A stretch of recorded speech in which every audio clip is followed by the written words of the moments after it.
Hello, I'm Azra and I'm here to show you guys how you create your perfect and unique logo with Zoviz.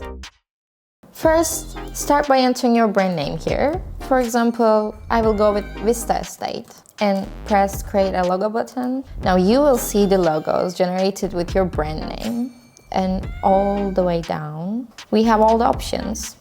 So that's great. And from the top menu we can add some slogan or tagline.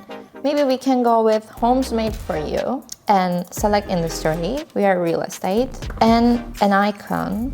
We can use a tree house maybe to make it more cozy, and it can also make your brand more personalized. And yeah, here we are, the tree houses. And the color range. For color, I feel like green would be suit the best. And here we are, all the logos that are generated by Zoviz.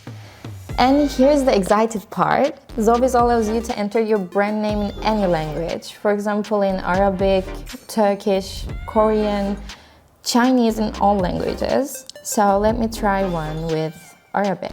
Create a logo, and yes, all logos.